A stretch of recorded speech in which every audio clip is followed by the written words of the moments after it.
My mom and her new family move in with me in the house I inherited from my dad, and they plotted to take it. But what happened next left them in tears. 3 months ago, I, a 24-year-old male, moved out of my old apartment and into a house that my father left me. My father passed away 6 months ago from a cardiac arrest at the age of 47, and I inherited the house he used to live in. It's in a nice neighborhood, much more spacious than my old apartment, and conveniently located near my workplace, making it perfect for me. I've been living here for nearly 3 months. As I mentioned earlier, about 6 weeks ago, my mother, a 46-year-old woman, reached out to ask if she and her family could move in with me for a while. I agreed because she told me they were on the verge of homelessness and needed a place to stay immediately. They'd been living in a motel for 2 weeks, but they couldn't continue because they were running low on cash. So, I let them move in temporarily until their problems were sorted out. Her husband had lost his job due to downsizing, where he and several other employees were laid off without notice about a month ago. My mother is a stay-at-home mom, so they didn't have much saved for emergencies like this. They couldn't pay their rent on time and were asked to vacate the house they'd been living in. As a result, my mother, her husband, and their 2 children moved in with me. My house has 3 bedrooms, so I was okay with giving up 2 of them, one for my mother and her husband, and the other for the kids, a 12-year-old girl and a 10-year-old boy. My parents got divorced when I was 8 years old. They just weren't compatible and fought constantly about petty things. Eventually, they decided it would be better to part ways. The only reason they married so young was because my mother was pregnant with me, and there was a lot of pressure from their families to get married before I was born. So, they did exactly that, but they were young and didn't really want to be together. Once I was at a reasonable age, they divorced and had joint custody of me. I alternated between living with my mom and my dad throughout the year, and I had a good relationship with both of them growing up. That's part of why I didn't think twice about helping my mother out by letting her move in when she was in trouble. But I regret it now. My parents hadn't stayed in touch over the years, as far as I know. They had very different personalities that clashed a lot, and I knew they couldn't understand each other because of how stiff and awkward they were whenever they spoke or met at my school events. Once I turned 18, they no longer needed to co-parent me and stopped speaking to each other altogether. By then, my mother had remarried and had 2 children. She got married 3 years after the divorce to her current husband and had my half-siblings with him. The age gap between me and my half-siblings was huge, so I wasn't particularly close to them growing up. I couldn't really play or have fun with them, which is what kids my age wanted. I mean, I must have been 12 when my mother's eldest daughter was born, and at that age, a newborn baby wasn't very interesting to me. I was never close to my mother's husband either, and didn't refer to him as my stepdad. I called him by his name because thinking of him as my father, when I already had such a wonderful dad, felt weird and wrong. So, no, I'm not very close to my mother's family. The only reason I let them move in was for my mother's sake. My father never remarried or had other children. When I wasn't living with, he'd either be working or traveling because that's what he loved. My mother didn't know that my dad had left this house to me. After she moved in, she was impressed that I'd been able to afford such a nice house at my age, so I told her that I'd inherited it from my dad. She knew her ex-husband had passed away and had even attended his funeral, but she hadn't asked about my inheritance, so I'd never told her. It had honestly slipped my mind. When I did tell her, it was quite conversational, and I didn't think much of it. She didn't have much of a reaction either, so there was no way I could have foreseen what was coming. My mother and her family had been living here for a little over a month, and I was getting agitated because they showed no signs of moving out anytime soon. They had made themselves quite at home. Her husband insisted he was looking for a new job but kept saying we were in a recession, so things would take time. He promised they'd be out of my hair as soon as he found another job. I tried not to bring it up often, but it was difficult because, since turning 18, I'd gotten used to living by myself and having the house to myself. This was a bit of an inconvenience, but I tried my best not to make them feel bad about it. Then, last week, my mother sat me down after the kids had gone to sleep and said she and her husband had something important to tell me. I thought they finally had good news to share, but instead, she informed me that she'd spoken to a lawyer and decided to contest my father's will. She told me I had to vacate the house because she believed the property was rightfully hers. Why did she believe that? Because she'd supported my dad in the early days of his career by sacrificing her own to raise me and tend to the house while he worked. She felt she was owed the house since she hadn't asked for much in the divorce settlement. She thought this would be fitting repayment. She'd already filed a petition to contest the will and told me I'd be served in a few days. She wanted to give me a heads up so I wouldn't be blindsided and advised me to start looking for a new home. I was livid when she told me what she'd done. I'd been helping her for the past 6 weeks by letting her stay here, and this was how she repaid me, by trying to get me kicked out of my own house. I had no idea how to react, and my first instinct was to panic because there was a real chance I could lose the house to my mother. I didn't want that because I'd grown attached to it. It reminded me of my dad since I'd visited him here sometimes, and those were good memories. He'd only purchased this house 3 or 4 years ago, and it was in beautiful condition. It was a perfect fit for me, so I didn't want my mother to take it away. At that point, I told her I wasn't going anywhere, and that I'd make sure she was the one evicted soon enough. I told her she'd better start looking for a place to live. Then I stormed off to my room, slammed the door shut, and called my dad's lawyer to discuss this. He had handled the divorce and the will, so I knew he'd have the answers about whether my mother could do this. My dad's lawyer informed me that her claim of not asking for much in the divorce settlement was completely untrue. She had received almost $80,000 in the settlement and alimony payments, which is a lot, and definitely not much, as she had claimed. She could try to contest the will, but the lawyer reassured me that it was unlikely she'd stand a chance in court. She hadn't spoken to my dad or kept in touch with him after the divorce, had remarried, and had kids with another man, so her claim would likely be dismissed almost immediately. Legally, I had nothing to worry about, which was a relief. But I was still furious that my mother had tried to pull a fast one on me just because I'd been kind enough to support her and her family. I was being kind, not stupid. The next morning, before the kids were awake, I decided to confront my mother and tell her she couldn't live here anymore. It was early, probably 5 or 6 in the morning, and she was taken aback and disoriented when I woke her up. I told her to pack up and get out of my house, or I'd call the cops and have them escorted out, which wouldn't be pretty for any of them. She argued, saying the house was as much hers as mine and that in a few weeks it would be completely hers, which was laughable. I wasn't going to let her intimidate me. I told her time would tell if that was true, but for now, the house was entirely mine, and she had 0 rights over it. She needed to leave, or I'd make her leave. She and her husband thought I was bluffing, pushed me out of the room, locked themselves inside, and refused to leave. So, I did exactly what I promised. I called the police, reported them for trespassing, and had them legally removed from my property. I felt bad for the kids, but I'd had enough of my mother and her husband, and I couldn't take it anymore. When the cops arrived, they tried to reason with me and begged me to let them stay, but it was too little, too late. I'd seen their true colors, and I wasn't going to let them stick around and make things worse. They had to leave, and they had to leave immediately. My mother was cursing at me even as she packed some of her clothes and the kids' stuff, but it didn't change my mind. Thankfully, they'd only brought clothes and no furniture, and they'd been sleeping on foldable beds, so they were done quickly. Soon enough, they were gone, and I was back to living on my own. Ever since that incident, my mother has been texting me every day to convince me to take them back in. She even stopped the proceedings to contest the will to avoid further complications. I managed to ignore her for a while, but last night she told me they were really low on money and couldn't afford to live at a motel anymore. They were desperately in need of a place to live and asked me to take them back in, just for the sake of the kids. I told her I'd be willing to take the kids in, but she and her husband couldn't come back. She flipped out, called me heartless and cruel, said I deserved to go to hell for how I was treating them, and then disconnected the call. I've been feeling very guilty about not letting my mother stay with me. I felt terrible for my half-siblings, but if my mother didn't want to let them live with me, there was little I could do. I haven't heard from my mother or her husband since that last phone call, and I'm concerned they're probably homeless now, which is really sad. But they honestly brought this on themselves. I can't imagine why my mother felt entitled enough to demand that I vacate my own house and look for somewhere else to live.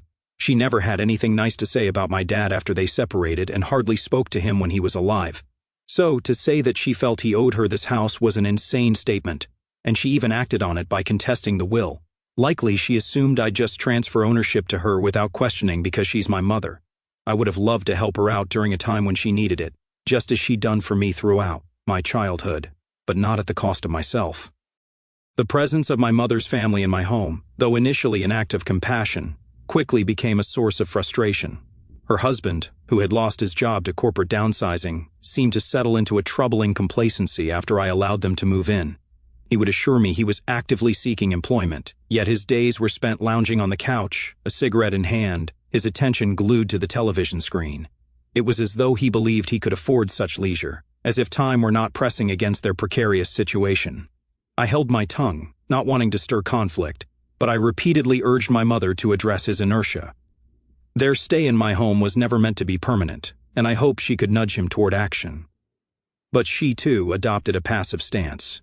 dismissing my concerns with vague assurances that things would resolve when they were meant to. Their laid-back attitude baffled me.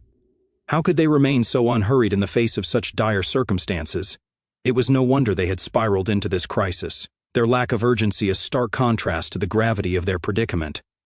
My heart ached for my half-siblings, a 12-year-old girl and a 10-year-old boy, who were innocent bystanders in this mess. They bore no responsibility for their parents' choices, yet they endured the brunt of the consequences. Uprooted from their home, their stability shattered. The weight of their suffering gnawed at me. It had been nearly 4 days since my last conversation with my mother, and the silence left me uneasy. I hoped she had found a new place to live, as the thought of her family adrift kept me awake at night. Despite her flaws, her audacity in attempting to claim my house, her betrayal of my trust, she remained my mother. A part of me, rooted in a sense of duty and humanity, yearned for her and her children to find safety and security. But I was resolute. I would not allow her back into my home, not after she tried to strip me of what was rightfully mine. If she wished, I would take in the children and arrange for their care, but that was the extent of my willingness to help. The choice was hers. If she wanted my support for the kids, she could reach out. If not, I would respect her decision, though it pained me to think of their plight. 2 weeks passed without a word from her, and I had begun to push the matter to the back of my mind, focusing instead on reclaiming the peace of my home. Then, unexpectedly, her husband called. His voice carried a weary edge as he asked if I could lend them some money. My immediate instinct was caution. I had no intention of handing over funds without understanding his intentions. When I pressed him for details, he explained that he planned to take my mother and the children to his brother's home, a few towns away. The money was for bus tickets, he said, promising to repay me as soon as he could. I was skeptical. He had never contributed to the electricity bills during their stay, and I doubted his promise of repayment. Yet, I am not one to harbor grudges, and I believe in extending a hand to those in need, even if their actions have caused me pain. I have been fortunate, blessed with more than enough to sustain myself, and lending them the money would not diminish my own stability. So, I agreed, driven by a sense of compassion that outweighed my reservations. He added, almost as an afterthought, that my mother, though too proud to admit it, wanted to see me one last time before they left the city. She hadn't reached out herself, her silence a testament to the rift between us. Still, I decided to visit her at the motel, not out of obligation but as a final gesture of closure. I wasn't sorry for standing my ground. Evicting them had been necessary to protect my home, but I was the only one offering them help in their darkest hour. I expected at the very least a shred of gratitude, even if her pride made it difficult to express. The meeting at the motel was heavy with emotion, a collision of unresolved tensions and fleeting moments of reconciliation. I sent the money for their bus fare, along with a little extra, just before arriving. My mother's husband greeted me, his appearance haggard, his words sparse. He led me to their room and quietly took the children to the lobby, giving my mother and me a moment to speak alone. Her demeanor was initially cold, her thank you curt, as though the words were forced through a veil of resentment. I responded with a simple "you're welcome," ready to leave, assuming that was the extent of our exchange. But as I turned to go, she stopped me, her voice softening. In a rare moment of vulnerability, she apologized for her attempt to take my house, to displace me from the home my father had left me. She admitted it was a foolish, desperate act, driven not by entitlement but by her fear for her children's future. She knew my father owed her nothing, and the house was rightfully mine, yet her desperation had clouded her judgment. Her words stirred a complex mix of emotions within me. I was relieved to hear her take accountability, yet the sting of her betrayal lingered. I had opened my home to her family out of kindness, only to face her audacity in trying to claim it. The house was more than just a place to live. It was a connection to my father, a man whose memory I cherished deeply. Losing it would have been like losing a piece of him, a wound I wasn't prepared to bear. Yet, standing there in that cramped motel room, I saw not just the woman who had wronged me, but a mother grappling with the weight of her choices, fighting to provide for her children. Her apology didn't erase the past, but it softened the edges of my anger, offering a glimpse of the humanity beneath her mistakes. Reflecting on this ordeal, I found myself wrestling with the boundaries of compassion and self-preservation. My mother's family had tested those boundaries, pushing me to confront the limits of my generosity. Her husband's inertia frustrated me, a stark contrast to the urgency their situation demanded. I saw in him a man who had once carried himself with pride, now reduced to a shadow of his former self, his days spent in idle distraction. My mother, too, seemed to have surrendered to a fatalistic outlook, her assurances of destiny a weak excuse for inaction. Their approach to life, carefree to the point of recklessness, had landed them in this crisis, and I couldn't help but wonder how they had let things unravel so completely. The children, however, remained my anchor in this storm of conflicting emotions. They were blameless, their bright spirits dimmed by circumstances beyond their control. I remembered their laughter during their brief stay in my home, the way they navigated the chaos with a resilience that humbled me. When they were born, I was too young to form a bond, too caught up in my own adolescent world to care for a newborn or a toddler. But living with them, even for a short time, had changed that. I saw their potential, their curiosity, their capacity for joy despite the instability around them.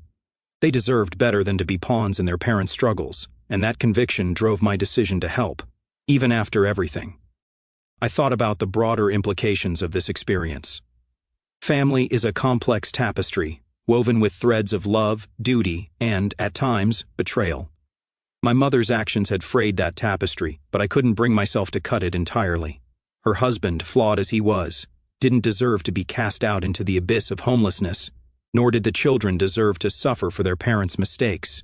By lending them the money, I wasn't just helping my mother's family, I was honoring a deeper principle, a belief that compassion, even when tested, is a cornerstone of humanity. I couldn't let those children face the uncertainty of foster care, not when I had the means to help them find a safer path. The meeting with my mother marked a tentative step toward closure, though not reconciliation. Our relationship remained strained, our conversations brief and cautious, limited to updates about her new life, the children's adjustment, and my own routine. We avoid the deeper wounds, the unspoken questions about whether we can ever rebuild what was lost. For now, I'm at peace with the distance between us. The house, my father's legacy, remains my sanctuary, a place where I can reflect on the lessons of this ordeal. I acted with both strength and compassion, protecting what was mine while extending a hand to those in need. As I move forward, I carry the weight of this experience, a reminder that family ties, though fraught, are not easily severed. The conversation with my mother at the motel left me with a complex mix of emotions.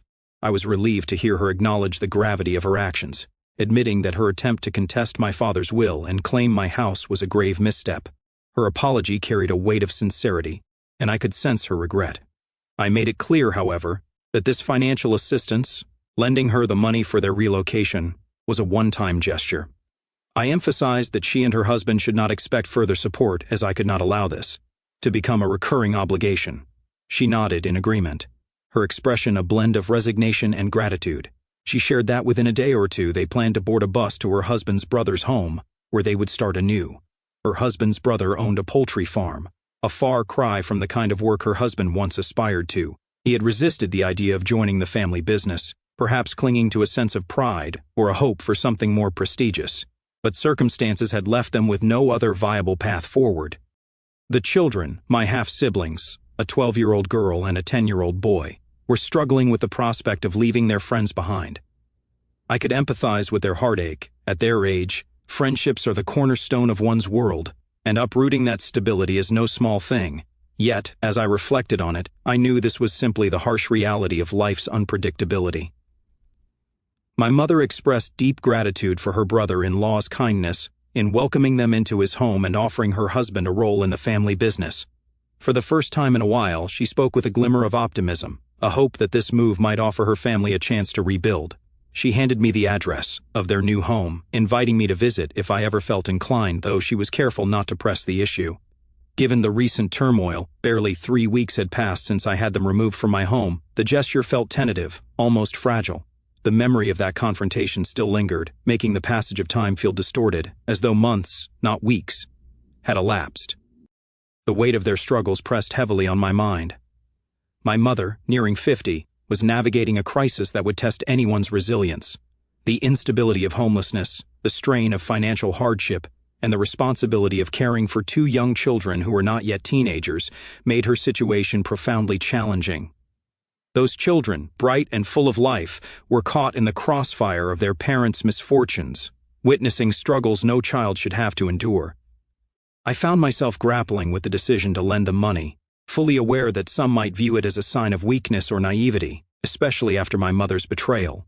Critics might argue that I was too soft, too easily swayed by familial ties or a sense of duty, but my motivations were rooted in something deeper than obligation. It was the children who tugged at my heart. When they were born, I was too young to form a meaningful connection with them, barely a teenager myself, caught up in my own world. But having lived with them for over a month, I came to know their personalities, their laughter, their small quirks. They were vibrant, hopeful, and undeserving of the chaos that had engulfed their lives. My mother's actions had been egregious. She tried to take my home, a place that held not just physical comfort, but emotional ties to my late father. Yet despite her betrayal, I couldn't bring myself to abandon her family entirely. Even her husband, whose laziness frustrated me to no end, didn't deserve the humiliation of this downfall. I remembered him from years past, a man who once carried himself with a degree of dignity. To see him now, reduced to asking for financial help, was jarring. It wasn't just about their connection to me, it was about their humanity. The thought of those children facing the uncertainty of foster care was unbearable. I wasn't in a position to take them in permanently, but I could offer this small act of support to ensure they had a chance at stability. By providing the money for their bus tickets and a little extra, I felt I had done what was right, not just for them, but for my own peace of mind. Knowing I had helped even in a small way allowed me to rest easier, confident that I had acted with integrity. A week later, my mother sent a message confirming that they had settled into her brother-in-law's home. The transition was abrupt and challenging, as such upheavals often are, but they were doing their best to adapt. The children, she said, were caught between the pain of missing their friends and the novelty of their new surroundings, where they could chase chickens and explore the rural landscape. It was heartening to hear that they were finding moments of joy amidst the upheaval, their resilience shining through in the way only children can manage. I felt a quiet sense of pride, knowing that my contribution had made this fresh start possible. It wasn't about seeking recognition or gratitude, it was about knowing I had made a tangible difference in their lives, however small. My relationship with my mother remains strained, a delicate thread stretched thin by the events of the past few weeks. Our conversations are brief, rarely lasting more than 2 or 3 minutes. We stick to safe topics, her adjustment to the new home, how the children are coping, and updates about my work. There's an unspoken agreement to avoid revisiting the pain of our recent conflict. I don't know if we'll ever fully mend what's been broken. The betrayal cut deep, not just because of her actions, but because it revealed a side of her I hadn't fully understood. Yet, I hold on to a sliver of hope that time might soften the edges of our rift. For now, I'm content with the distance between us, a space that allows me to process my emotions without the weight of her presence. Reflecting on the broader arc of this experience, I find myself wrestling with the balance between compassion and self-preservation. Letting my mother and her family into my home was an act of kindness, born of a desire to help someone in need, especially someone tied to me by blood. But her attempt to claim my inheritance forced me to confront the limits of that kindness. Evicting them was not an easy decision. It was born of necessity, a line I drew to protect what was rightfully mine. Yet even after that, I couldn't fully turn away when they faced further hardship. This duality, standing firm in my boundaries while still extending a hand, has been a defining tension in this chapter of my life. The house itself, a gift from my father, remains a sanctuary, a tangible connection to his memory. Its walls hold echoes of the time we spent together, moments of laughter and quiet conversations that I cherish deeply. Losing it would have meant losing a piece of him, a prospect that fueled my resolve to fight my mother's claim. The legal reassurance from my father's lawyer was a relief, but the emotional toll of the conflict lingered. It wasn't just about property, it was about trust, family, and the delicate balance of obligation and autonomy. As I move forward, I carry a mix of emotions: relief that my mother and her family have a place to go, sorrow for the children caught in this mess, and a cautious hope for what lies ahead. I don't know if I'll visit them at the poultry farm. The invitation is there, but the wounds are still fresh, and I need time to heal. For now, I'm focusing on my own life, reclaiming the peace of my home, and reflecting on the lessons this ordeal has taught me. It's been nearly a week since they left the city, and while the future is uncertain, I find comfort in knowing I acted with both strength and compassion. Whatever comes next, I'll face it with the same resolve that carried me through this storm.